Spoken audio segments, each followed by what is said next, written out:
우리 오늘 함께 나눌 말씀은 에베소서 6장 13절에서 15절까지 말씀입니다. 에베소서 6장 13절에서 15절까지의 말씀 함께 봉독하시죠. 그러므로 하나님의 전신갑주를 취하라. 이는 악한 날에 너희가 능히 대적하고 모든 일을 행한 후에 서기 위함이라. 그런즉 서서 진리로 너희 허리띠를 띠고 의의 흉배를 붙이고 평안의 복음에 예비한 것으로 신을 신고. 아멘. 우린 지난주에 진리의 띠와 의의 흉배에 대해서 공부를 했습니다.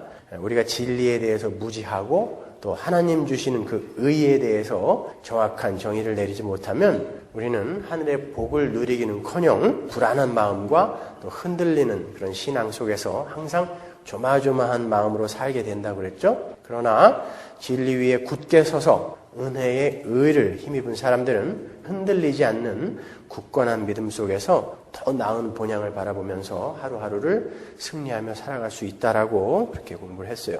제가 예전에 마틴 루터의 전기를 읽어본 적이 있어요. 마틴 루터가 종교개혁을 일으키고 도망을 다니다가 어느 성에 숨어서 성경을 독일어로 번역을 했죠. 그때 루터는 마귀로부터 참으로 엄청난 공격을 받았어요. 그 책을 읽어보면 마틴 루터의 삶은 정말 마귀와의 싸움으로 점철된 그런 인생인 것 같아요. 루터의 말에 따르면 마귀는 성도가 평소에 가지고 있던 그런 두려움이나 공포를 여지없이 이렇게 타고 들어와서 그것으로 그를 공격하더라라고 그의 경험을 이야기합니다. 루터는 평소에 그 이교나 또 무당들에게서나 나타나는 그런 귀신들에 대한 그리고 이적들에 대한 그런 공포가 참 많이 있었대요. 평소에. 그가 의인은 믿음으로 말미암아 살리라 하고 복음을 깨닫고 거듭난 이후에도 그 두려움과 공포가 완전히 씻겨지지 않았다고 그럽니다. 아주 습관처럼 그 공포가 남아 있었대요. 그랬더니 마귀가 실제로 마틴 루터가 아주 중요한 일을 할 때에 그 공포를 타고 들어오더라는 거예요. 성경을 번역하다가 잠을 자러 이렇게 침대에 누우면요, 옷장에서 실제로 어떤 어린아이가 자기를 뚫어지게 이렇게 쳐다보고 있더래요. 그리고 이불 속에 자려고 이렇게 들어가면, 이건 루터가 회심하기 전의 이야기가 아니에요. 회심하고 성경을 독일어로 번역하고 있을 때란 말이에요. 종교개혁을 일으키고 잠을 자러 침대에 들어가면 시커먼 개가 침대 안에 이렇게 누워있더래요. 이를 으르렁거리면서 자기를 물어 뜯으려고. 그래서 깜짝 놀라가지고 그 개를 창밖으로 확 집어던지면 그 개가 떨어지면서 없어져 버리더라는 것이죠. 그리고 실제로 열심히 그 독일어로 성경을 번역하고 있으면은 마귀가 옆에서 이렇게 속삭이는 것 같으래. 뭐라고 속삭이냐면, 야, 너 옛날에 이런 일을 했고 저런 일을 했고 저런 일을 했잖아. 너 같은 게 무슨 종교개혁을 일으킨다고 그래. 너는 이 세상 모든 사람이 다 천국 가도 너는 지옥 갈 사람이야. 계속 그렇게 속삭이더라는 거예요. 그래가지고 마틴 루터가 그래 맞아. 그런데 어떡하냐. 하나님이 나한테 의를 선물해 주셨으니 어떡하냐. 그렇게 막 대화를 했대요. 그러니까 옆에 있는 사람들이 마틴 루터가 미쳤는 줄 알았다는 거예요.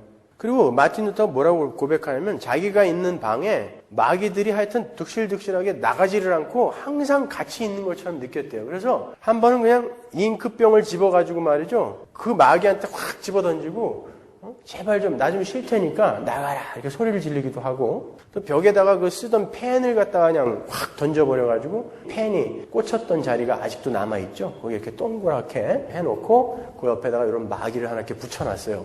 마틴 루터가 펜 던진 자리 남아있어요. 실제로. 그래서 루터가 잘 때는 항상 그랬대요. 나 이제 잘 테니까 너도 가서 자라. 그랬대요.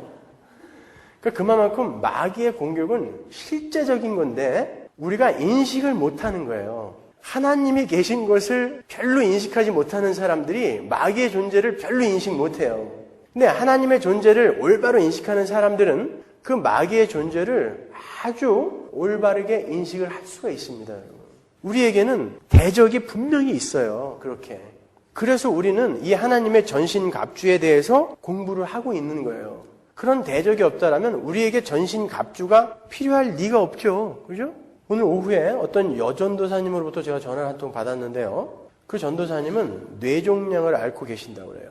근데 거기다가 신부전증하고 갑상선 암까지 걸리셨어요. 그래서 의사도 이제 길어야 3개월 정도 살 거니까 준비를 하라고 호스피스를 집으로 보내주셨대요. 그래서 호스피스하고 같이 이제 생활을 하고 계신다고 그러면서 이제 전화하셨더라고요. 근데 막상 그런 사형 선고를 받고 나니까 하나님이 너무 원망스럽다는 거예요. 자기는 여태까지 하나님을 굉장히 잘 섬기고 있고 굉장히 신앙이 좋은 사람으로 알고 있었는데 사형 선고를 딱 받자마자 하나님이 너무 원망스럽더래요. 그래도 일말의 희망을 갖고 있었다는 것이죠. 하나님이 언젠간 고쳐주시겠지. 근데 고쳐준 게 아니라 병이 2개가 더 겹쳐져 갖고 이제는 아주 가망이 없는 사람이 되어버린 거예요. 남들은 하나 걸리기도 힘든 병이 3개씩이나 걸려가지고 그렇게 고통 속에서 앓다가 가야 하는 자기 신세가 너무 처량하기도 하고 그래서 매일매일 울면서 보내셨대요. 불과 얼마 전까지. 그러던 차에 어떤 분이 병문안에 오셔가지고 저희 교회 그 새신자한테 주는 가방을 하나 덜렁 주고 갔대요. 어떤 사람이 그 새신자로 왔다가 그거 받아갖고 거기다 갖다 주고 자기는 딴 데로 간 것 같아요. 포장도 안 뜯은 거를 그냥 이렇게 달랑 병문안 왔다 이렇게 주고 가더래요. 근데 거기에 무슨 테이프가 들어있었냐면 어떤 걸 하나 딱 틀었는데 제가 그러더래요. 하나님은 창조주고 여러분은 피조물입니다. 창조주가 피조물을 자기 마음대로 하는데 여러분 불만 있습니까? 이렇게 소리를 지르더래요, 제가. 그래서 자기가 그랬대요. 불만 있어요. 그랬대요. 그걸 딱 꺼버렸다는 거예요. 창조주면 피조물한테 아무렇게나 해도 되는 거예요? 그랬다는 거예요, 자기가. 그래놓고 그 테이프를 딱 끄고선 곰곰이 생각을 했다는 것이죠. 도대체 내가 구원을 받았다는 게 무엇이며 왜 나는 구원을 받아야 했으며 지금 나에게 선물되어진 것이 무엇인가를 곰곰이 이제 정리를 하기 시작했대요. 누워서. 그런데 그게 복음이 싹 정리가 되니까 내가 왜 하나님을 지금까지 원망했지? 이리로 이제 결론이 나더라는 것이죠.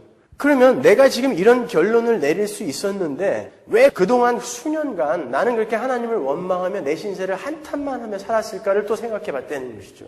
그러니까 그동안에는 자기가 하나님을 바라보지 않고 내 병을 바라보면서 하나님 이 병에 어떻게 역사를 좀 해주세요라고 하나님을 자꾸 끌어내렸었다는 거예요. 그동안은 요것만 바라보고 있었다는 것이죠. 자기는 하늘을 바라보지 않았다는 거예요. 요 병에 집중하는 바람에. 근데 지금 당신 창조주가 피조물한테 자기 마음대로 하는데 불만 있습니까? 이 소리를 한번 딱 듣고 그래 불만 있어. 내가 왜 불만이 있지 그런데? 그리고 생각을 하기 시작했는데 아 나는 전혀 손해본 게 없구나 라는 결론으로 가더라는 거예요.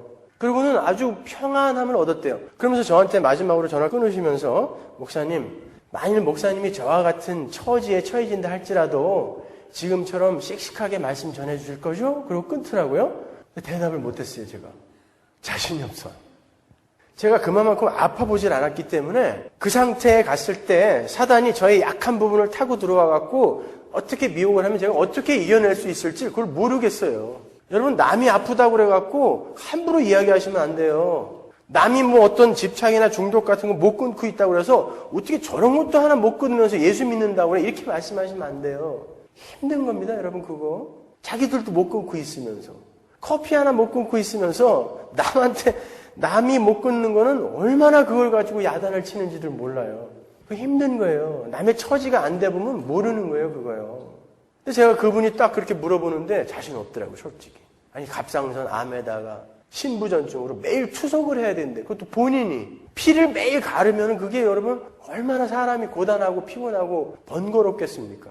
거기다가 뇌종양까지 있어갖고 매일 두통을 아주 뽀개질도록 아프고. 근데 나는 예수를 믿어. 그러니까 사람들이 예수 믿는데 저렇게 된 건 무언가 잘못된 걸 거야. 이렇게 또 수군대는 게 또 너무 괴롭고. 그러니까 나는 패배자구나. 그렇게 생각했는데 그런데 생각을 해보니까 복음이 뭔지 예수가 왜 왔는지 그러니까 예수가 왔죠. 그걸로 결론이 나더라는 거예요. 병이라는 것, 고통이라는 것은 죄의 결과로 말미암은 사망에서 나온 것들 아닙니까? 그래서 예수가 온 거 아니에요. 우리에게 이런 결과가 초래될까봐 하나님이 오신 거구나. 그래서 나를 여기서 자유롭게 해준 거구나. 야, 안 그러면 이거보다 억만 배도 고통스러운 곳에서 영원히 살 뻔했는데 얼마나 감사해? 로 결론이 나더라는 것이죠. 근데 사단은 그걸 못 보게 한다는 것이죠. 그래서 우리에게 전신갑주라는 게 필요한 거죠. 오늘 보시면 진리의 허리띠, 의의 흉배, 평안의 복음에 예비한 신, 사실 이거 다 같은 거예요. 똑같은 거예요. 그걸 그냥 각기 다른 관점에서 강조하고 있는 거예요. 반복해서. 그게 우리에게 확실하게, 확고하게 준비되어 있지 않으면 우리는 날마다 넘어지는 거예요. 날마다. 그리고 남들 앞에 와서 이제 거룩한 쇼들 하는 거죠. 그거 제일 보기 싫어요, 아주. 차라리 그냥 확 드러내놓고 나는 이렇습니다라고 좀 이렇게 드러내면은 같이 기도라도 해줄 텐데 와가지고는 열심히 쇼하고 있고 가서는 지 마음대로 막 사는 거. 그것 때문에 간혹 제가 그냥 그렇게 광분하는 거죠. 이번 주일날도 우리 집사람한테 와서 얼마나 혼났는지 또 시작이다 또. 몇 주간 조용하더니 또 소리 지르기 시작한다고. 왜냐면 너무 우화가 치밀어 올라서 그래요, 제가요.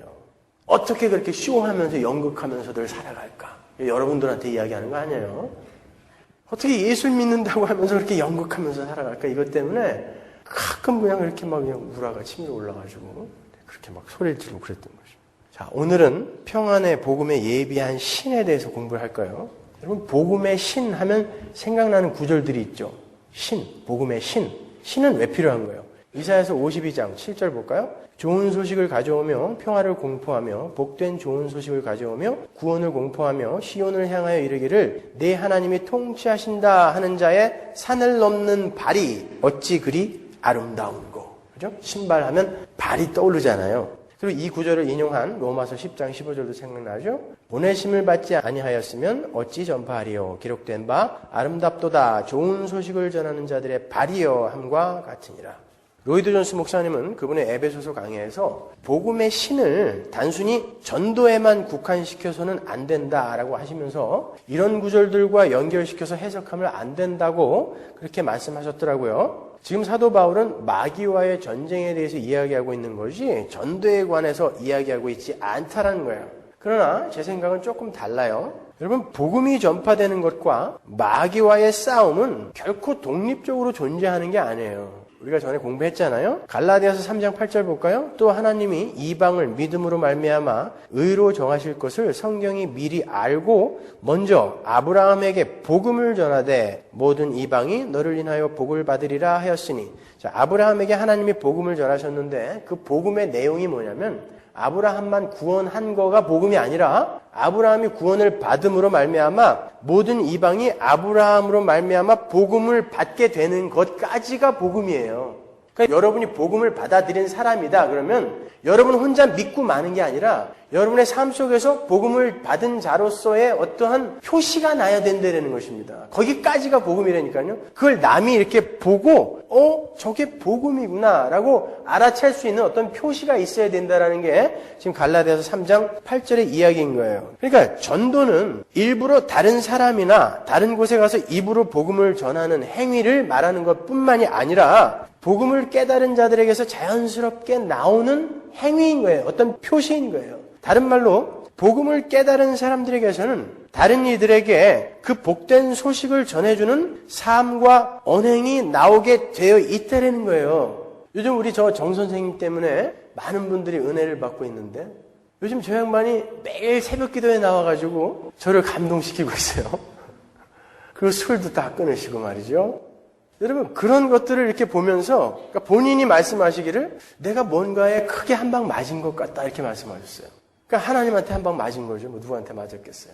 그러고 나니까 늘 성경이 보고 싶고 술 생각이 왜 안 나겠습니까? 많은 예전처럼 그렇게 거기에 푹 빠져가지고 거기에 목숨 걸게 되지 않더라는 거예요. 그럼 매일 새벽기도 나오셔가지고 원래 금단 증상 같은 것이 있어야 되는데 그런 것도 별로 없으세요. 그러니까 그걸 보면서 새벽기도 나오는 다른 분들이 더 열심히 내시는 거예요.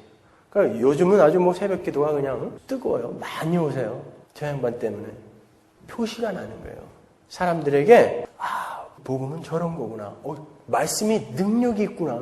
아무리 데려다 놓고 안차라고 안수한다고 두들겨 패도 계속 마시던 술이 말씀이 들어가니까 끊어지더라는 거죠.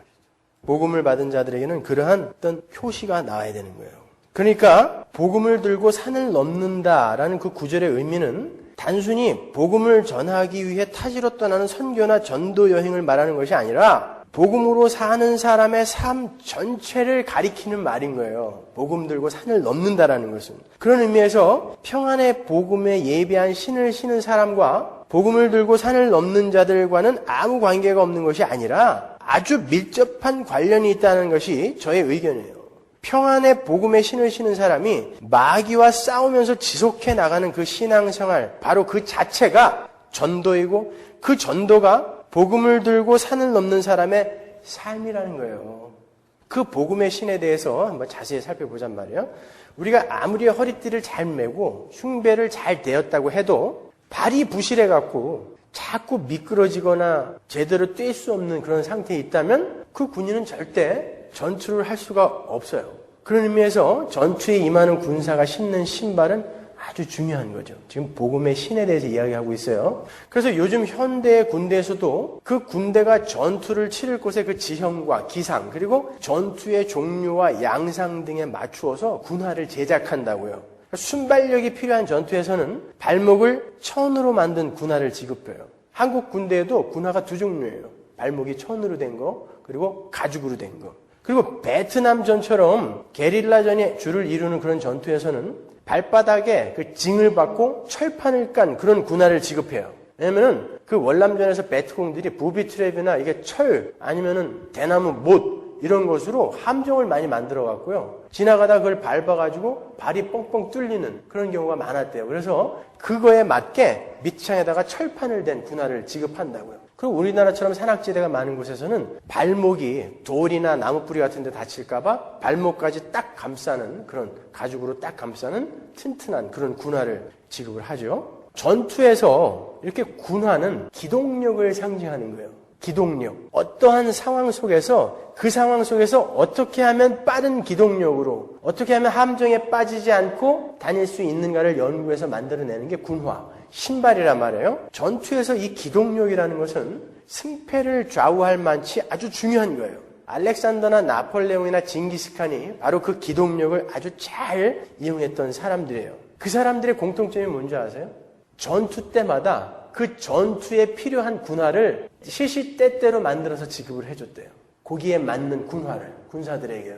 그래서 그 기동력을 아주 유효적절하게 이용을 했던 사람들이 바로 그 사람들이에요. 알렉산더, 나폴레옹, 징기스칸. 로마 군인들이 알렉산더가 제작했던 그 군화를, 그 신발을 그때 군화를 봐야 뭐 밑창만 가죽으로 돼 있고 가죽끈으로 뚫뚫 매는 건데 그 밑창에 징이 박혀 있었다고 해요. 그 군화를 그대로 본따서 로마 군인들이 그대로 신었다고요. 바울이 지금 그 군화, 그 신발을 인용해다가 지금 복음의 신을 설명하고 있는 거예요. 진리로 허리띠를 띠고 의의 흉배를 입었으면 이제는 일어서서 나가야 된다는 의미예요. 그러니까 허리띠를 띠고 이제 거추장스러운 옷을 딱 동여맸어요. 그리고 의의 흉배를 딱 댔어요. 그래서 가슴과 배를 보호하는 걸 댔다고요. 그리고 신발을 신어야 된다는 건 뭐죠? 신을 신고 나가서 싸워야 된다는 거예요. 신발이 필요하다는 건. 그죠? 그게 복음의 신인 거예요. 그러니까 이것만 보더라도 우리 그리스도인들은 구원을 받은 이후에 가만히 유유자적할 시간이 없다라는 걸 알 수 있는 거예요. 신고 뛸 신발이 필요한 걸 보면 우리가 알 수 있죠. 신앙생활에는 기동력이 필요하다니까요. 에스겔서 37장 1절 보세요. 여호와께서 권능으로 내게 임하시고 그 신으로 나를 데리고 가서 골짜기 가운데 두셨는데 거기 뼈가 가득하더라. 나를 그 뼈 사방으로 지나게 하시기로 본즉 그 골짜기 지면에 뼈가 심이 많고 아주 말랐더라. 그가 내게 이르시되 인자야 이 뼈들이 능히 살겠느냐 하시기로 내가 대답하되 주 여호와여 주께서 아시나이다. 또 내게 이르시되 너는 이 모든 뼈에게 대언하여 이르기를 너희 마른 뼈들아 여호와의 말씀을 들을지어다. 주 여호와께서 이 뼈들에게 말씀하시기를 내가 생기로 너희에게 들어가게 하리니 너희가 살리라. 너희 위에 힘줄을 두고 살을 입히고 가죽으로 덮고 너희 속에 생기를 두리니 너희가 살리라. 또 나를 여호와인 줄 알리라 하셨다 하라. 이에 내가 명을 조차 대언하니 대언할 때에 소리가 나고 움직이더니 이 뼈 저 뼈가 들어맞아서 뼈들이 서로 연락하더라. 내가 또 보니 그 뼈에 힘줄이 생기고 살이 오르며 그 위에 가죽이 덮이나 그 속에 생기는 없더라. 또 내게 이르시되 인자야 너는 생기를 향하여 대언하라. 생기에게 대언하여 이르기를 주 여호와의 말씀에 생기야 사방에서부터 와서 이 사망을 당한 자에게 불어서 살게 하라 하셨다 하라. 이에 내가 그 명대로 대언하였더니 생기가 그들에게 들어가매 그들이 곧 살아 일어나서 서는데 극히 큰 군대더라. 우리의 구원을 그림으로 이렇게 보여주는 장면이죠. 하나님께서 마른 뼈, 먼지가 풀풀 나는 마른 뼈, 전혀 생명이라고는 찾아볼 수 없는 그 마른 뼈에다가 일어나라 라고 명령을 하신다고요. 그랬더니 이 마른 뼈들이 덜그럭덜그럭 맞아져가지고 사람이 됐어요. 근데 사람이 되어가지고 멍청이 앉아있는 게 아니라 뭐가 됐다고요? 군대가 됐단 말이에요. 군대. 성도라는 건 하나님이 군사로 쓰시기 위해서 구원하신다는 걸 보여주는 거예요. 어떤 군사겠냐고요. 어떤 군사. 여러분은 신앙생활이라는 것을 통해서 여러분을 대적하고 있는 마귀와 싸우며 여러분을 붙들고 있는 그 마귀의 잔재들, 이런 것들을 끊어내는 전투를 하는 자로 불림을 받은 거예요. 그래서 군대로 만들어 버리시는 거예요. 요한계시록 공부할 때도 우리가 살펴봤지만 우리 성도들을 상징하는 14만 4천 명을 계수할 때 굳이 민수기에 군대를 계수하는 장면, 그 장면을 끌어다가 쓰죠. 민수기도 마찬가지예요. 이스라엘을 계수할 때 항상 전투에 나갈 수 있는 장정만 세잖아요. 왜 그런 줄 아세요? 성도라는 것은 군사이기 때문에 그러는 거예요. 가만히 있는 존재들이 아니라 뭔가 싸워내야 할 거리가 있는 그런 사람들이기 때문에 군사라고 부르는 것입니다. 바울은 그렇게 전쟁터로 달려야 하는데 꼭 필요한 신발을 복음이다 이렇게 부르고 있어요. 그 신발이 복음이다 이렇게 부르고 있어요. 그 말은 아무리 진리의 허리띠를 띠고 의의 흉배를 대었어도 복음이 없이는 옴짝달싹 못한다는 거예요. 그런데 우리 성도가 신어야 할 신이 바로 복음인데 그 복음은 예비되어야 하는 복음이다 그러죠? 오늘 본문에 보시면, 오늘 본문 보면 평안의 복음에 예비한 것으로 신을 신고 이런단 말이에요. 거기서 예비라고 번역이 된 헤토이마시아라는 이 단어는 준비 혹은 장비, 준비해서 갖춘 장비 이런 뜻이에요. 그러니까 우리 성도들에게 있어서 복음은 늘 준비되어져 있어야 하는 진행형의 것이라는 뜻이에요. 언제든지 꺼내놓을 수 있는 것이어야 된다는 것이죠. 아까 그 전도사님처럼 어떤 것에 몰두하느라고 오랫동안 잊고 있어서는 안 된다는 거예요. 언제든지 꺼내놓을 수 있도록 늘 준비해야 되는 거예요. 그래서 찬송가가 있죠. 평생에 듣던 말씀, 평생에 듣던 말씀이지만 또 들려주시오, 또 들려주시오 그러잖아요. 난 다 알고 있어요. 다 외우고 있지만 또 들려주시오, 또 들려주시오 그러잖아요. 평생에 듣던 말씀, 그죠? 그게 준비하는 거예요. 늘 준비하는 거예요. 그래서 교회에서는 그 복음을 반복해서 여러분들에게 설명을 해드리는 것이죠. 안 그러면 마귀가 그 틈을 타서 공격을 가하게 되고 우리는 기동력을 잃게 되면 속수무책으로 당하는 거죠. 왜? 복음이 신이니까. 그죠? 제가 설명하는 게 어렵습니까? 제가 요즘 몇몇 분한테 이렇게 어렵다는 얘기를 들었는데 전혀 저 지금 어렵게 설명하고 있지 않아요. 그러면 계속해서 무슨 삭개오 이야기나 해주고 뭐 나사로 이야기나 해주고 그래야 되겠어요? 공부를 해야죠. 공부를. 여러 번 들으세요. 이해가 안 가는 거는 여러 번 들으시면 언젠가 이렇게 척 올 때가 있어요. 그래도 이해가 안 가면 새벽에 들어보세요. 새벽에. 제가 요즘 화이트 헤드라는 사람과 라이프니츠의 그 철학을 공부하고 있는데 무지하게 어려워요. 제가 하도 신학자들이나 철학자들이 화이트 헤드에 대해서 완전히 뿅가 있어갖고 도대체 뭐길래 그런가 하고 책을 딱 들었는데 칼바르트 책 읽을 때 제가 울면서 읽었거든요. 너무 어려워서. 나쁜 새끼 어떻게 책을 이렇게 쓸 수가 있냐 그래가지고. 지가 아는 단어만 사용해서 쓰면은 어떻게 읽으라는 거예요 도대체. 하루 종일 읽었는데 20페이지도 못 나가고 말이죠. 근데 화이트 헤드 책은 더 어려워. 근데 제가 한 몇 달째 계속 보는데 이제 알겠어요. 어려운 거 하나도 없어. 그러니까 여러분 여러 번 이렇게 진지한 마음과 열심을 갖고 모르겠으면 여러 번 들으세요. 제가 논리를 안 갖고 논리를 가지지 않고 설명한 내용은 하나도 없어요 여태까지요.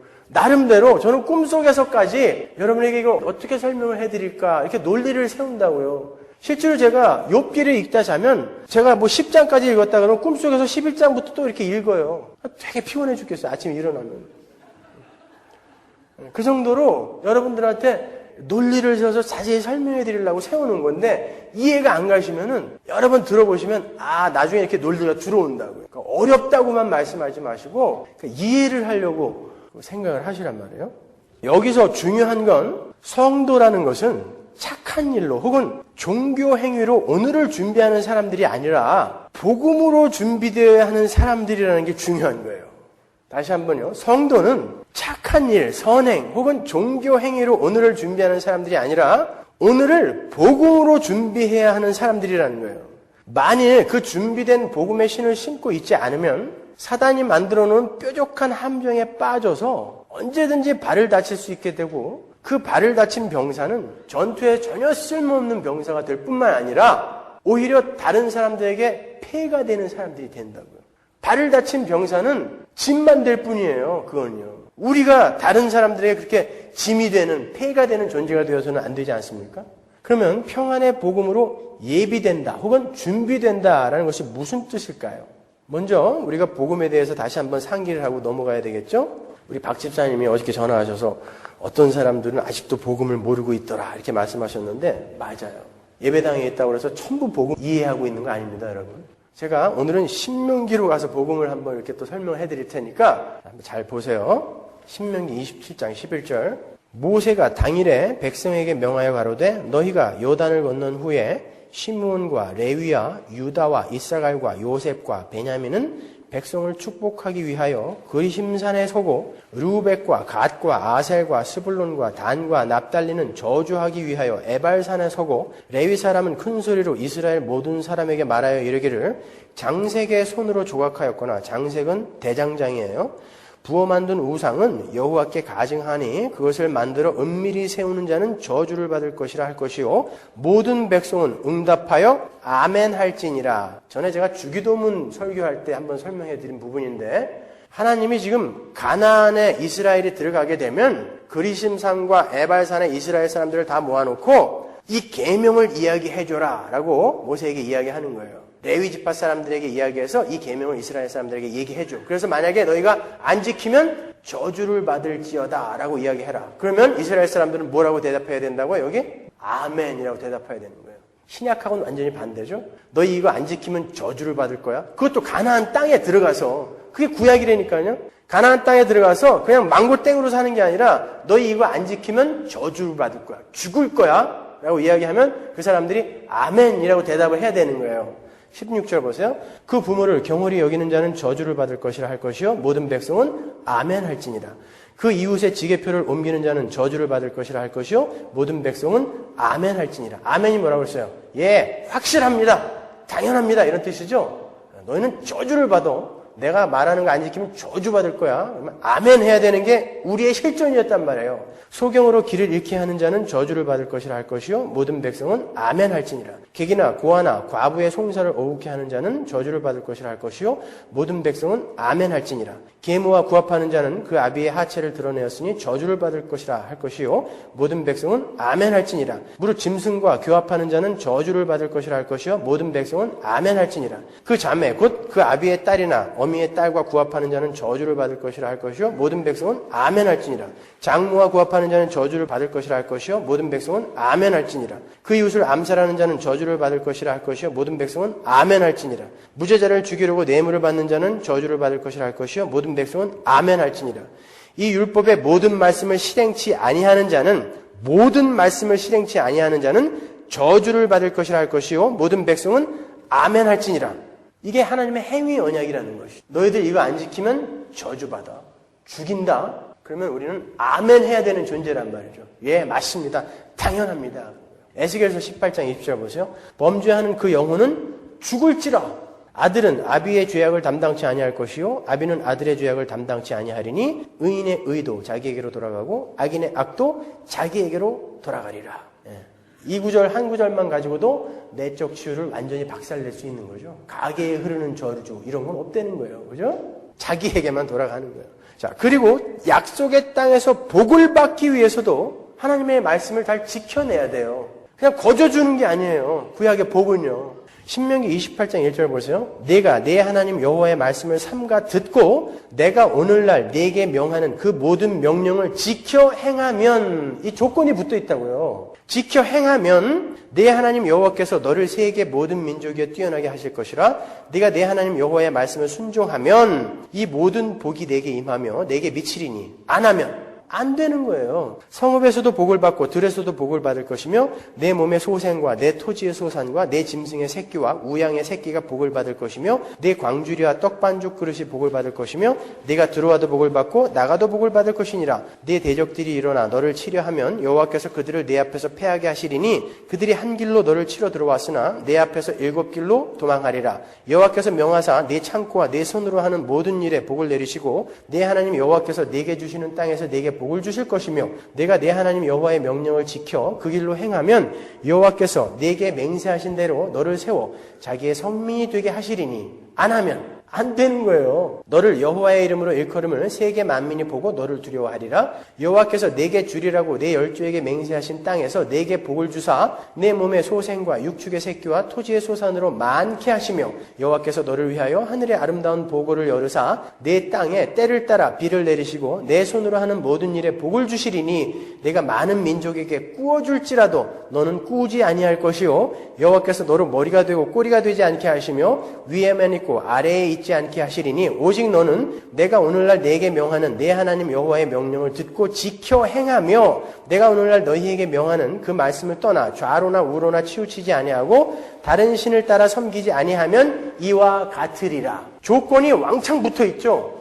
이거 하면 내가 복 줄게. 근데 우리는 이거 하면은 다 빼버리고 순종하면 지키면 이건 다 빼버리고 들어가도 복을 받고 나가도 복을 받고 떡반죽 그릇이 복을 받고 이거만 집에다가 덕지덕지 다 붙여놨어요. 그거는 하나님이 그냥 예수만 믿으면 누구에게나 다 주는 복이 아니라 구약시대에 하나님의 말씀을 계명을 하나님이 원하는 수준까지 다 지켜내는 사람들에게 하나님이 주실 영생, 천국의 복을 이 땅의 것으로 상징적으로 표현해 준 거라고요. 이게 인간들이 갖고 있던 복의 개념이었다고요. 이게 떡반죽 그릇이 복을 받고 머리가 될지언정 꼬리가 되지 말게 하고 이게 인간들의 욕구에 인간들의 이성이 갖고 있는 복에 대한 개념이었기 때문에 그거 다 지키면 그거 줄게 그렇게 이해를 시키신 거란 말이죠. 15절 보시면 네가 만일 네 하나님 여호와의 말씀을 순종하지 아니하여 내가 오늘날 네게 명하는 그 모든 명령과 규례를 지켜 행하지 아니하면 이제 나오죠. 사실은 이 뒤에 게 우리 거예요. 그죠? 그 앞에 거는 우리가 지켜 행하지 못하니까 우리 거 아니라고요, 사실. 행하지 아니하면 이 뒤에 게 우리 거예요. 그걸 붙여놓으세요, 집에다가. 잘 보세요. 이 모든 저주가 내게 임하고 내게 미칠 것이니 네가 성읍에서도 저주를 받으며 들에서도 저주를 받을 것이요 또 네 광주리와 떡반죽 그릇이 저주를 받을 것이요 내 몸의 소생과 내 토지의 소산과 내 우양의 새끼가 저주를 받을 것이며 네가 들어와도 저주를 받고 나가도 저주를 받으리라. 네가 악을 행하여 그를 잊음으로 내 손으로 하는 모든 일에 여호와께서 저주와 공고와 견책을 내리사 망하며 속히 파멸케 하실 것이며 여호와께서 내 몸에 연병이 들게 하사 내가 들어가 얻을 땅에서 필경 너를 멸하실 것이며 여호와께서 폐병과 열병과 상한과 학질과 한재와 풍재와 썩는 재앙으로 너를 치시리니 이 재앙들이 너를 따라서 너를 진멸케 할 것이라. 내 머리 위에 하늘은 노시 되고 내 아래의 땅은 철이 될 것이며 여호와께서 비 대신에 티끌과 모래를 네 땅에 내리시리니 그것들이 하늘에서 내 위에 내려서 필경 너를 멸하리라. 여호와께서 너로 내 대적 앞에 패하게 하시리니 내가 한 길로 그들을 치러 나가서는 그들의 앞에서 7길로 도망할 것이며 내가 또 세계 각국 중에 흩음을 당하고 내 시체가 공중의 모든 새와 땅 짐승들의 밥이 될 것이나 그들을 쫓아줄 자가 없을 것이며 여호와께서 애굽의 종기와 치질과 괴혈병과 개창으로 너를 치시리니 네가 치료함을 얻지 못할 것이며 여호와께서 또 너를 미침과 눈멀과 경심증으로 치시리니 소경이 어두운 데서 더듬는 것과 같이 내가 백주에도 더듬고 내 길이 형통치 못하여 항상 압제와 노략을 당할 뿐이니 너를 구원할 자가 없을 것이며 내가 여자와 약혼하였으나 다른 사람이 그와 같이 잘 것이요 집을 건축하였으나 거기 거하지 못할 것이요 포도원을 심었으나 내가 그 과실을 쓰지 못할 것이며 네 소를 네 목전에서 잡았으나 내가 먹지 못할 것이며 네 나귀를 네 목전에서 빼앗아감을 당하여도 도로 찾지 못할 것이며 네 양을 대적에게 빼앗길 것이나 너를 도와줄 자가 없을 것이며 네 자녀를 다른 민족에게 빼앗기고 종일 생각하고 알아봄으로 눈이 쇠하여지나 내 손에 능이 없을 것이며 내 토지 소산과 네 수고로 얻은 것을 내가 알지 못하는 민족이 먹겠고 너는 항상 압제와 학대를 받을 뿐이리니 이러므로 내 눈에 보이는 일로 인하여 내가 미치리라. 여호와께서 네 무릎과 다리를 쳐서 고치지 못할 심한 종기로 바라게 하여 발바닥으로 정수리까지 이르게 하시리라. 이 구절도 마찬가지인 거예요. 만약에 너희들이 하나님이 명하신 그 계명을 지키지 않으면 어떻게 되는 줄 아냐? 라고 그 당시 사람들이 사람이 제일 악하게 되면 어떻게 될 것인가로 이해하고 있었던 것들을 들어서 하나님의 말씀을 지키지 않는 자들은 이렇게 될 거야 라고 지금 겁을 주고 있는 거라고요. 신명기 28장 58절 보세요. 네가 만일 이 책에 기록한 이 율법의 모든 말씀을 지켜 행하지 아니하고 내 하나님 여호와라 하는 영화롭고 두려운 이름을 경외히 하지 아니하면 여호와께서 너의 재앙과 내 자손의 재앙을 극렬하게 하시리니 그 재앙이 크고 오래고 그 질병이 중하고 오래일 것이라. 여호와께서 네가 두려워하던 애굽의 모든 질병을 네게로 가져다가 내 몸에 들어붙게 하실 것이며 또 이 율법 책에 기록지 아니한 모든 질병과 모든 재앙을 너의 멸망하기까지 여호와께서 네게 내리실 것이니 너희가 하늘의 별같이 많았을지라도 네 하나님 여호와의 말씀을 순종치 아니하므로 남는 자가 얼마 되지 못할 것이라. 이게 우리가 처해질 실존이었다니까요. 이게 우리는 그거 못 지킬 사람들이니까요. 그죠? 지금도 솔직히 못 지키고 있고요. 뭘 지켜요? 우리가 개뿔이나. 그죠?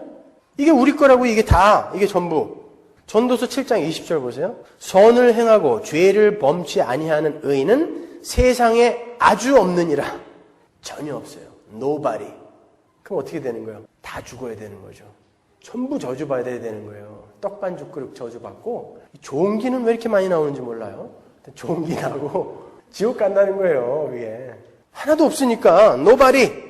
로마서 3장 10절 보세요. 기록한 바 의인은 하나도 없나니 하나도 없으며 깨닫는 자도 없고 하나님을 찾는 자도 없고 다 치우쳐 한 가지로 무익하게 되고 선을 행하는 자는 없나니 하나도 없도다. 저희 목구멍은 열린 무덤이요 그 혀로는 속임을 베풀며 그 입술에는 독사의 독이 있고 그 입에는 저주와 악독이 가득하고 그 발은 피 흘리는 데 빠른지라 파멸과 고생이 그 길에 있어 평강의 길을 알지 못하였고 저희 눈앞에 하나님을 두려워함이 없느니라 함과 같으니라.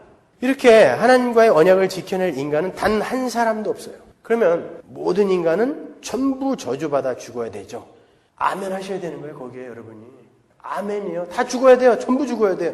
그러나 하나님은 어떤 무리에게 복을 주시마라고 창세기부터 또 행위 언약 아래에다가 은혜 언약을 쭉 깔아놓으셨다니까요.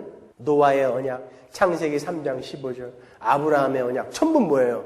니들이 악함에도 불구하고 내가 살려내고야 말 거야 라는 은혜의 언약이 같이 주어져 있어요.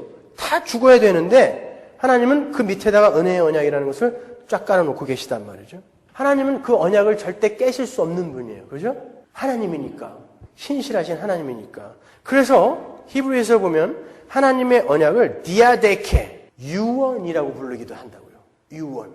유언이라는 것은 약속은 약속인데 한쪽에서 일방적으로 상속해주는 약속이죠. 부자 관계란 이 관계 때문에 이 자식이 아무리 못난 놈이라 할지라도 이 관계가 이 상속을 주게 만든단 말이죠. 그게 유언이에요. 디아데케. 그죠? 하나님의 그 언약이라는 것은 이 디아데케가 담고 있는 언약과 유언의 내용이 다 들어가 있는 거예요. 하나님의 언약 안에는. 그러니까 하나님께서 아브라함에게 은혜의 언약을 주시면서 소와 양과 염소와 비둘기 2마리를 쪼개놓으라 그러셨죠. 산채로 쪼개라고 그런 거예요. 그거 쫙 쪼개면 어떻게 되는 거예요? 피가 낭자한 거죠. 그 피 사이로 하나님 혼자 지나가셨죠. 그건 뭐예요? 이 약속은 내 혼자 지켜낼 거야 라는 의지였잖아요. 그죠? 그 내용이 창세기의 그 그림이 이 디아데케라는 단어에 다 들어가 있는 거예요. 언약이라는 단어에. 너희들은 못 지켜. 너희와 나와 언약을 했지만 너희는 못 지켜. 내가 지켜내고 말 거야. 그게 언약이며 유언인 거예요. 그러니까 그 약속은 약속인데 하나님께서 일방적으로 지켜내시는 약속. 하나님은 죄와 허물로 죽어있던 자들을 위해서 예수 그리스도를 보내셔서 그들에게 주시기로 한 복을 거저 주셨잖아요. 그죠? 바로 그 약속이에요. 그 약속의 성취가 그 십자가란 말이에요.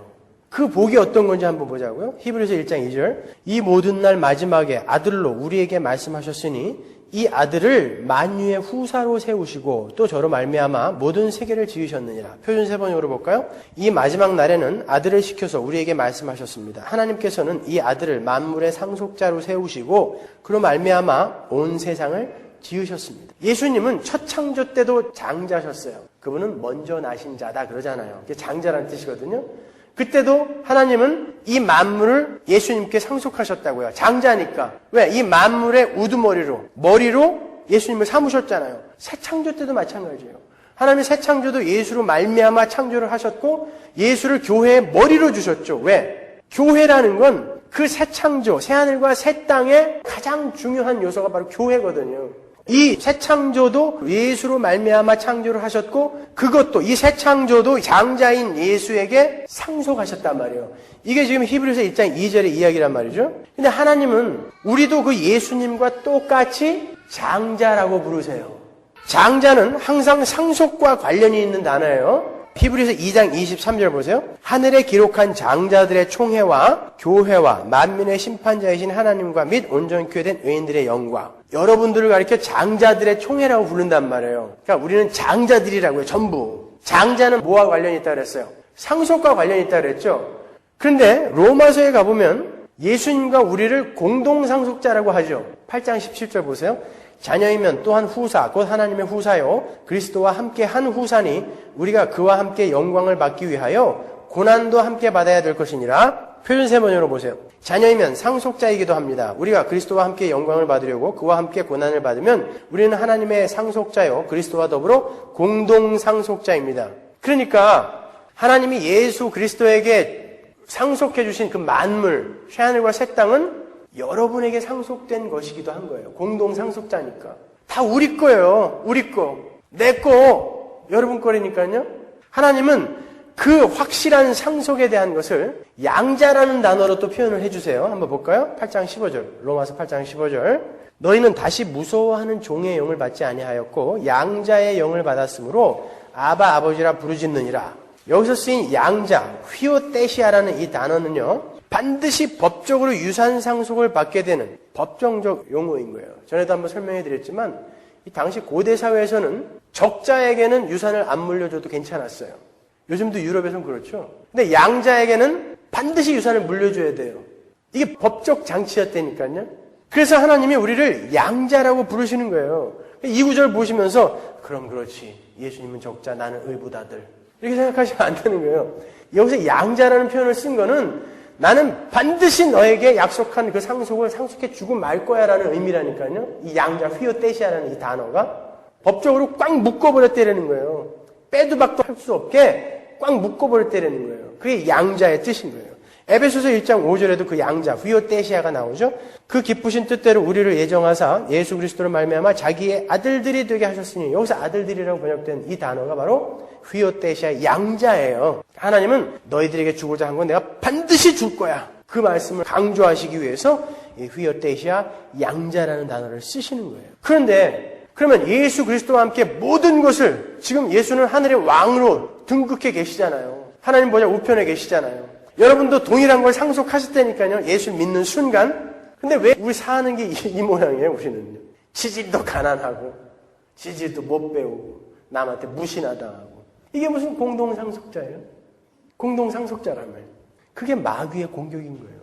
여러분은 공동상속자가 맞는데, 자꾸 여러분의 가시적인 이 실존을 보면서, 무슨 왕은 무슨 왕이야. 그냥 밥이나 세 끼 먹게 해주지. 밥도 세 끼 못 먹는데, 무슨 왕이야, 내가? 이런 생각을 갖게 만든단 말이죠. 왜 여러분이 왕이면서 모든 걸 다 상속받은 예수와 똑같은 공동 상속자인데 그런데 왜 이 꼴로 살고 있는가? 그게 빌립보서에 나오죠. 4장 5절.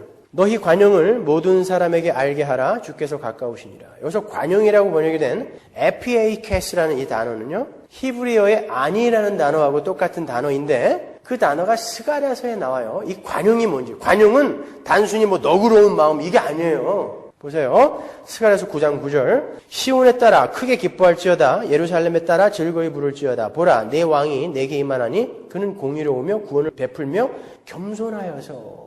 이게 관용과 같은 의미의 단어예요. 나귀를 타나니 나귀의 작은 것 곧 나귀 새끼니라. 그러니까 관용, 이 에피에이케스라는 이 단어는 우리 성도들에게 요구되는 관용. 너희는 관용을 보여라라고 요구하잖아요. 이 성도들에게 요구되는 그 관용, 에피에이케스라는 이 단어는 구원과 관련 있는 단어예요. 그리고 그 구원을 위해 자신이 낮아지는 거, 그걸 에피케스 관용이라고 하는 거예요. 사도 바울이 빌립보서 성도에게 그 관용을 요구하고 있는 것입니다. 우리가 아까 살펴봤죠? 복음이라는 건 내가 그냥 구원 받는 데서 그치는 게 아니라 나로 말미암아 누군가가 복음을 흘려받게 되는 거, 복음을 보게 되는 거, 이것이 복음의 데피니션이란 말이에요. 그러니까 관용이라는 건 성도들에게서 반드시 나와야 할 것인데 뭐냐면 다른 이의 구원을 위해 혹은 나의 구원의 완성을 위해 내가 낮아지고 겸손해지고 나를 비워내는 거. 이게 관용이에요. 우리가 그걸 못하니까 하나님이 우리를 그렇게 만들어 가시는 거예요. 관용, 에피케스. 그걸 나타낼 수 있는 사람으로 만들어 가시는 게 여러분의 신앙 생활인 것입니다. 그래서 여러분이 하늘의 왕이고 모든 것을 다 가진 존재임에도 불구하고 지금 이 땅에서만큼은 그 관용을 나타내는 자로 예수가 사신 그 예수의 삶, 십자가의 삶, 자기 부인의 삶을 이렇게 지금 살고 계신 거예요. 여러분은 다 갖고 계신데 지금 그걸 잠시 하늘에다 놔두고 내가 안 누리겠다라고 놔두신 분이라니까요. 이해하시는 거예요, 이거를? 이걸 알고 있으면 여러분이 절대 주눅들 필요가 없는 거예요. 그렇다고 교만도 떨지 마시고. 그게 우리의 실존인 것입니다. 그러니까 여러분의 이 가시적인 실존만 보지 마시고 이 성경에서 이야기하고 있는 이 우리의 진짜 영적 실체를 보시란 말이에요. 그걸 자꾸 못 보게 하는 게 사단의 공격이란 말이죠. 그러니까 여러분 보고 평안의 복음에 준비된 신을 신으라고 그러는 거예요. 늘 준비하고 있으라는 거예요. 사단이 그걸 못 보게 막을 때마다 복음을 팍팍 던지라는 것이죠. 거기다가. 아니야, 이거 봐. 나는 왕이야. 무슨 소리야. 아니야, 나는 구원받았어. 무슨 소리야. 라고 즉시 내놓을 수 있게 하라는 거예요. 그런데 하나님은 우리를 그 양자 삼으시는 그러한 구속 사건을 반드시 피로써 완성시키셔야 했죠. 왜냐하면 우리의 구속은 그냥 구속이 아니라 죽었던 자를 살려내는 구속이기 때문에 피가 필요한 거예요. 레위기 17장 11절 보시면 육체의 생명은 피에 있습니다. 내가 이 피를 너희에게 주어 단에 뿌려 너희의 생명을 위하여 속하게 하였나니 생명이 피에 있으므로 피가 죄를 속하느니라. 그래서 우리는 살아나게 된 거예요. 예수의 피로 말미암아. 우리는 죽었다가 살아난 자이기 때문에. 아니 조금 고장났는데 고쳐서 쓰는 거면 피까지는 필요 없다니까요. 근데 완전히 죽었던 자를 새로 살려내야 되기 때문에 피가 필요한 거예요. 그래서 예수의 피가 우리에게 부어진 것입니다. 이게 복음의 내용인 거예요. 사도 바울은 언제 어디서든지 그 복음을 잘 준비하고 있어라 라고 이야기하는 거예요.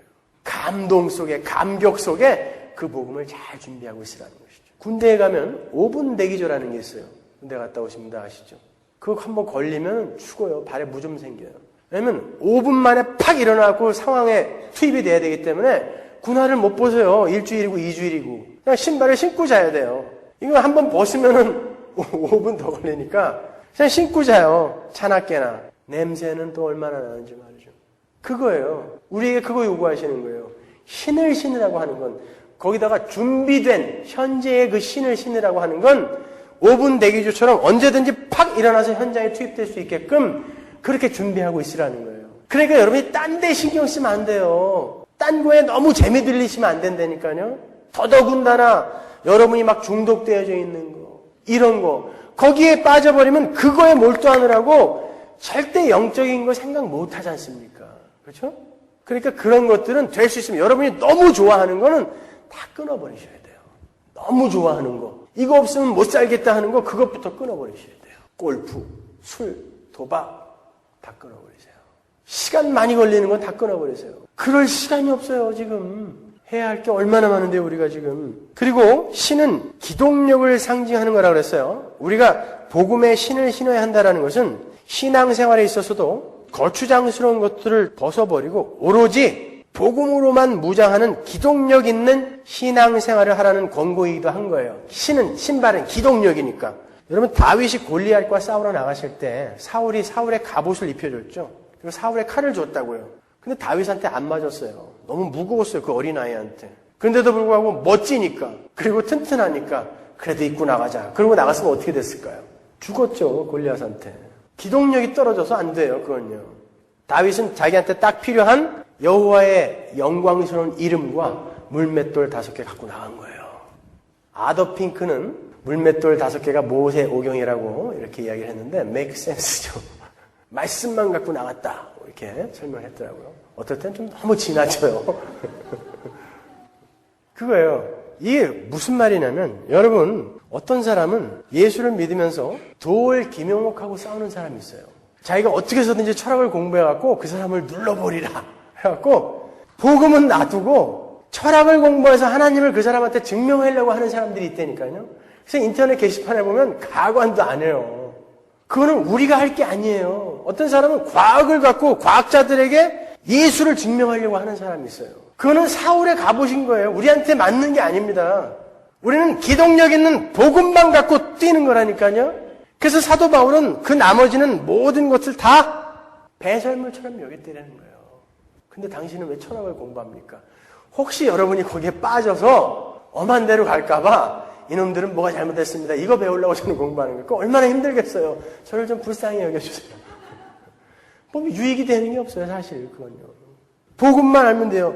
베드로가 한 설교나 바울이 한 설교를 잘 읽어보세요. 거기 뭐가 있어요? 예수 그리스도와 십자가와 보혈 이외에는 아무것도 없어요. 근데 그 말씀이 살아서 사람들을 쪼개고 들어간다니까요. 내가 갖고 있는 지식이나 내가 갖고 있는 설득력, 이 화술 이런 것이 여러분을 설득하지 못해요. 말씀이 뚫고 들어간다니까요. 그러니까 십자가만 전해놓은 거예요. 전해놓는 거예요. 그 당시에 무슨 대단한 신학이 있었겠습니까? 무슨 조직 신학이 있겠어요? 뭐가 있었겠어요? 그럼에도 불구하고 사람들이 3,000명, 5,000명씩 팍팍 돌아왔다니까, 하나님 앞에. 말씀이 뚫고 들어가서 뒤집어 엎어버리는 것이죠. 간편한, 복음은 기동력이 있어야 되는 거예요. 자, 그렇게 복음을 정확하게 정리하고 있는 사람들은 마음에 평안을 가지게 돼요. 그래서 평안의 복음에 예비한 신인 거예요. 그 복음은 우리에게 반드시 평화를 갖다 줘요. 평안, 평화, 화평, 화목 다 똑같은 단어예요. 번역을 그렇게 따로따로 한 거지, 개역성경에서. 같은 단어, 에이레네. 이제 영원한 소망이 있기 때문에 그들은 죽음도 두렵지 않아요. 아까 그 전도사님처럼, 제가 예로 들어드린 전도사님처럼 죽음도 두렵지 않아. 이제 내가 복음을 알았어요. 영원한 그 소망이 어떤 것인지 알게 되니까 죽음이 두렵지 않아. 매일매일 오늘인가 내일인가 그날을 기다리고 계시대요. 이런 고백을 우리가 주위에서 들을 수 있다는 것은 참 큰 복입니다, 여러분. 실제로 그 죽음에 닥쳐있는 사람이 그런 고백을 한다는 건 하나님은 진짜 살아계시는구나. 이걸 우리에게 보여주는 거예요. 어떻게 해서든지 대가리 뒤밀고 이거 고쳐주세요라는 사람들이 99%인 이 시대에 어떤 한 여자가 오늘인가 내일인가 그날을 기다리고 있다라고 이렇게 고백할 수 있는, 이걸 들을 수 있는 우리는 진짜 복된 사람들인 거예요. 제가 복음을 이렇게 생각해 봤어요. 예수님이 지금 열심히 결혼한 사람들이 타고 가는 차를 뭐라 그러죠? 신혼부부가 타는. 하여튼 그 차. 결혼하면 바로 타는 차 있잖아요. 거기다 깡통 달잖아요. 근데 예수님이 그 차를 운전하고 계셔요. 신랑이에요, 예수님이. 막 운전하고 가시는데 신부가 없어. 근데 뒤에 이 깡통들이 이 줄에 매달려가지고 대굴대굴 굴러가면서 웬 잔소리들이 이렇게 많은지 와글와글 하면서 깡통들이 끌려가요. 이 깡통들이 지나가면서 저 쓰레기장에 있는 딴 깡통을 봐. 야, 차라리 저 깡통이 더 편할 뻔했다, 야. 우리는 뭐냐, 이거? 지나가면서 그냥 다 찌그러지고 아프고 때로는 개똥도 막 들어가고 이게 뭐야? 차라리 저 쓰레기 깡통이 훨씬 낫네. 그러고 가죠. 근데 그 중에 한 깡통이 얘기하는 거예요. 예, 근데 왜 저 예수님이 끌고 가는 저 신랑 신부가 타야 되는 차에 신부가 없어? 그랬더니 그 중에 한 깡통이 너 그거 아니? 나중에 저 신랑이 저 신부의 자리에 우리를 태워준단다 글쎄.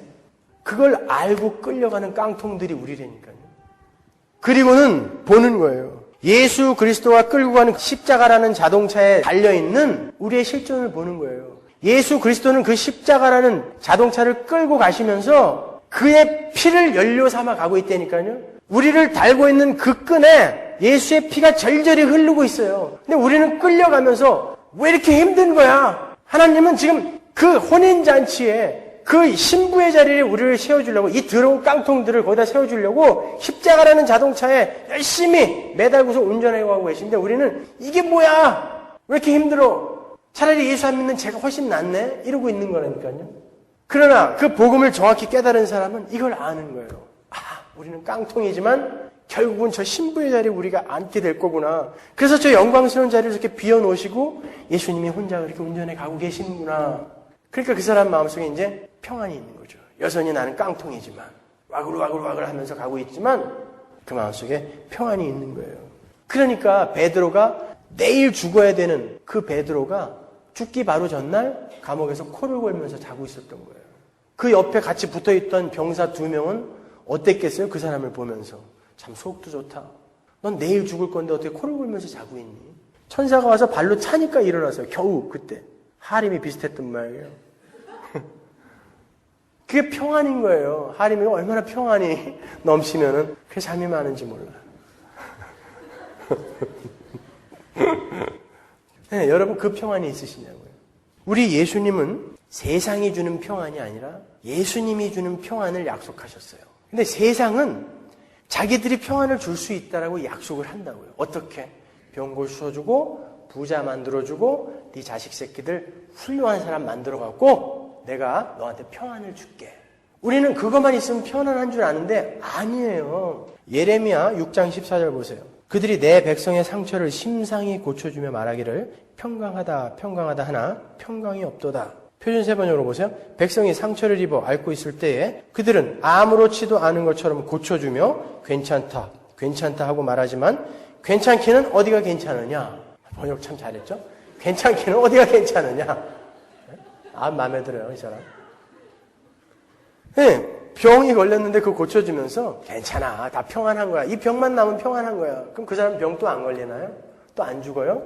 그 평안은 아주 일시적인 거예요. 예수님이 주는 평안은 그 평안이 아니라 영원히 면치 않는 그 평안을 우리에게 주시겠다고 한 거라니까요. 요한복음 14장 27절 보세요. 평안을 너희에게 끼치노니 곧 나의 평안을 너희에게 주노라. 내가 너희에게 주는 것은 세상이 주는 것 같이 아니하니라. 너희는 마음의 근심도 말고 두려워하지도 말라. 그 너희들이 기대하는 그 세상적 평안 아니야 그러는 거예요.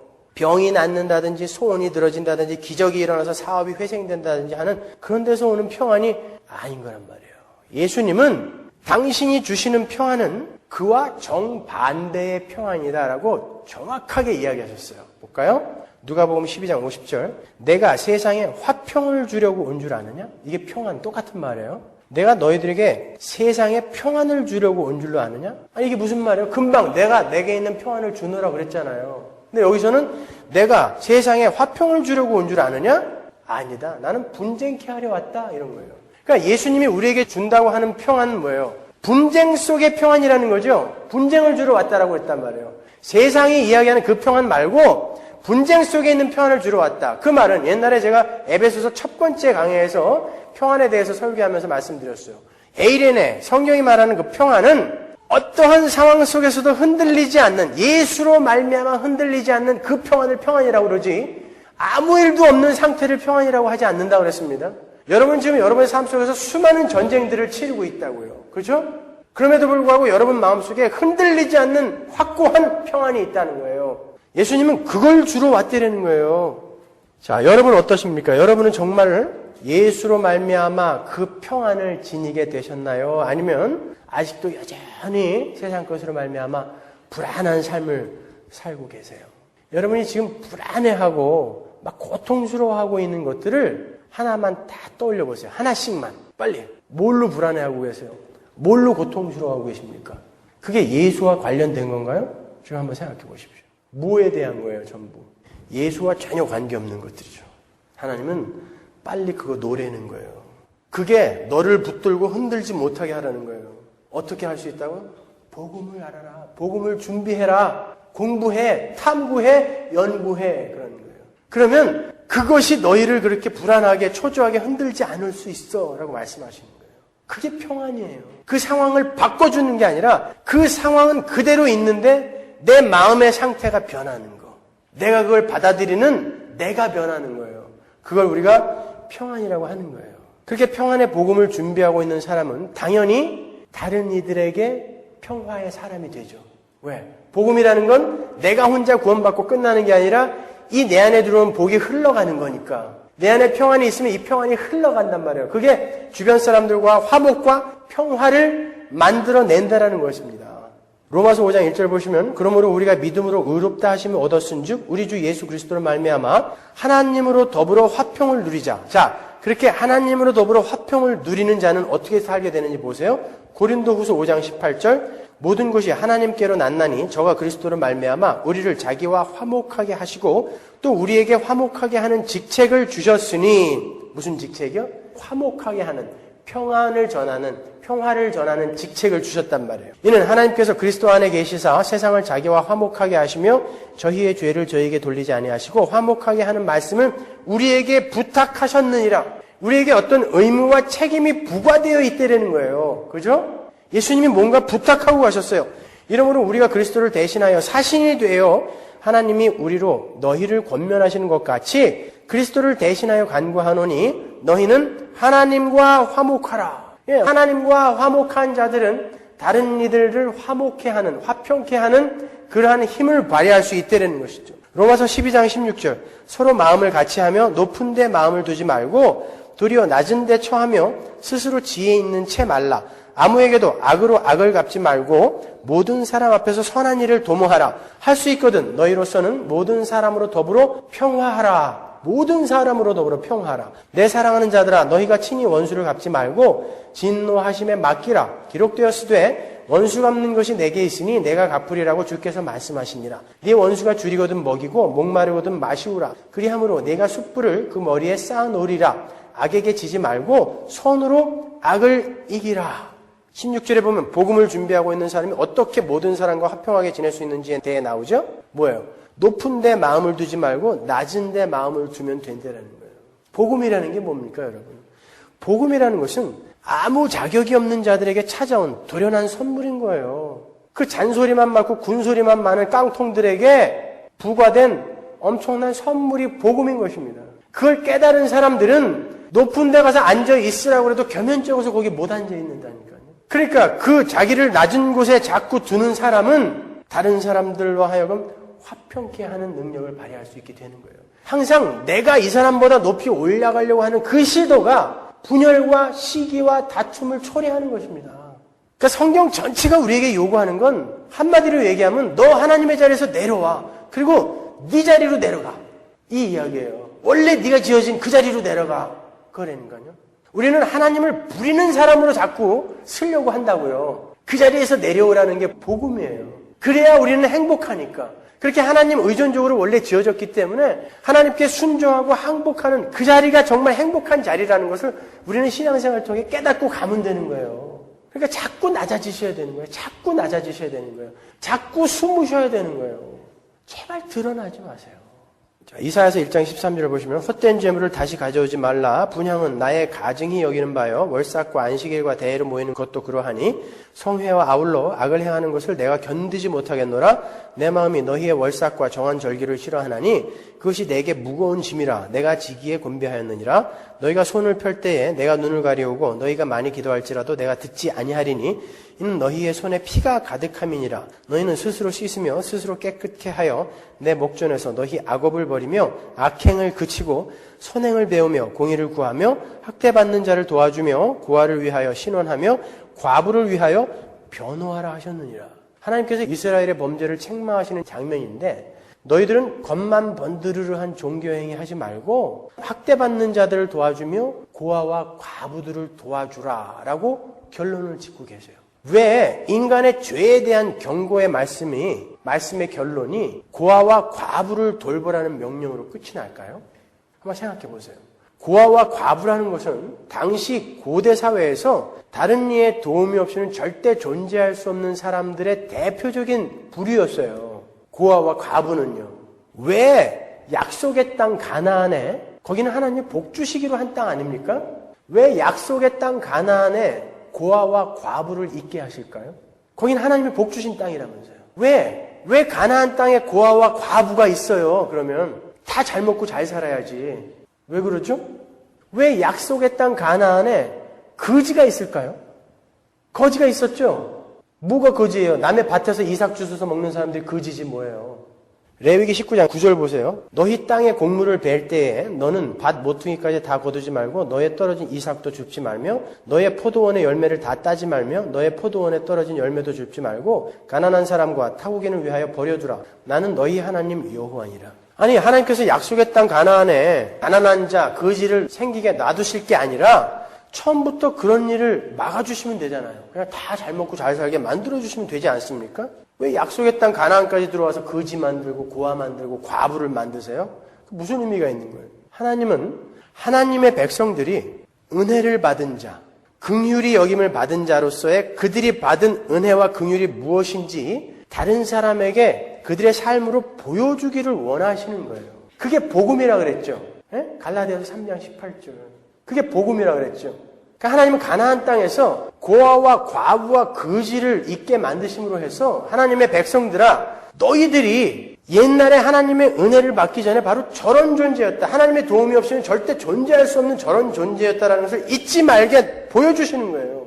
그리고 그들을 돕게 하심으로 해서 내가 하나님의 도움을 받지 못했으면 나도 저렇게 될 뻔했는데 하나님이 나를 이렇게 도우셔서 내가 이런 자리에 왔구나라는 것을 그들의 삶으로, 경험으로 보여주라는 것이죠. 그게 우리의 삶인 거예요. 약속의 땅에 들어와 있는, 천국에 이미 들어와 있다라고 하는, 하나님의 나라에 이미 들어와 있다라고 하는 여러분에게 주어진 의무이며 책임인 것입니다. 그것이.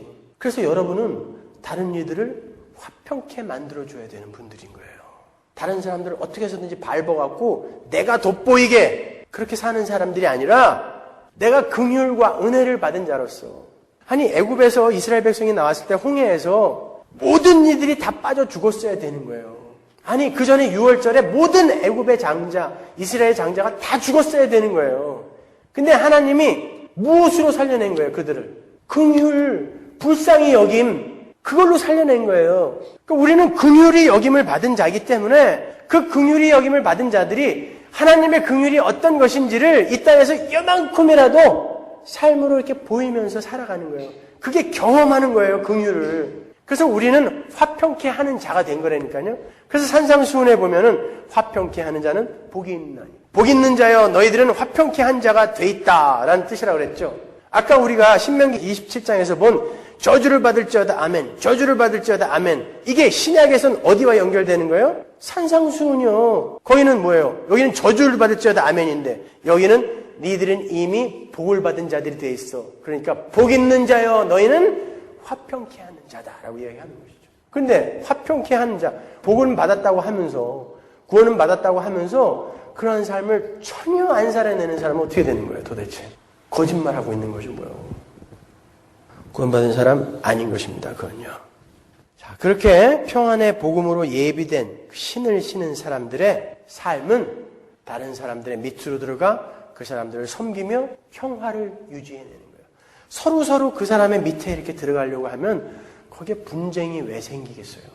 아니, 우리 언젠간 되겠죠. 이 얘기는 유지하지 말자니까요, 이제 아주 저는 독하게 마음 먹었어요.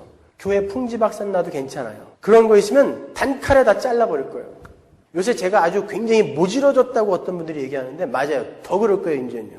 다 잘라버릴 거예요, 그런 거 보이면. 딴 데 가든지 말든지 이렇게 가서는 죽도 밥도 안 되겠어요, 이거는요. 아니요, 열심히 해야 돼요. 신앙은 뭐예요? 전투라니까요. 전신갑주가 필요한 전투라니까요. 빌립보서 2장 2절 보세요. 마음을 같이하여 같은 사랑을 가지고 뜻을 합하며 한 마음을 품어 아무 일에든지 다툼이나 허용으로 하지 말고 오직 겸손한 마음으로 각각 자기보다 남을 낮게 여기고 각각 자기 일을 돌아볼 뿐더러 또한 각각 다른 사람들의 일을 돌아보아 나의 기쁨을 충만케 하라. 네. 사단은 우리가 하나님과 화목한 관계를 유지하는 것을 깨고 들어와요. 그리고 사단은 우리가 우리의 형제 자매들과 화목한 관계 유지하는 것을 또 깨고 들어와요. 나의 부모 형제들과 화목한 관계 유지하는 거, 내 남편과 아내와 화목한 관계 유지하는 거 막 깨고 들어온다니까요. 그때 뭘 갖고 있으라 그래요? 평안의 복음에 예비한 신. 열심히 하셔야 돼요. 그러니까요, 여러분. 열심히 무장하셔야 돼요. 그래야지 안 깨져요. 다음 주에 공부하겠지만 사단은 정말 교묘하게 우리의 생각 속에 사단의 생각을 확 집어넣어갖고 그게 내 건 줄 착각하게 만들어갖고 나는 우리 남편을 미워하고 있어. 나는 내 아내를 미워하고 있어. 나는 사랑할 수 없는 자인가 봐. 나는 저 형제가 왜 이렇게 미워? 나는 저 자매가 왜 이렇게 미워? 이걸 내 생각으로 아예 그냥 확 속여버린다니까요. 그래서 우리를 아주 자포자기하게 만들고 자폭하게 만들어버려요. 그게 이제 믿음의 방패에서 나온다고. 그러니까 우리가 얼마나 정신을 똑바로 차리고 있어야 되겠습니까? 에? 우리 교회 표 하나 또 지으려고 그래요. 5분 대기조가 되자. 신발 안 벗고 사는 거예요, 그냥. 계속 신고 사는 거예요.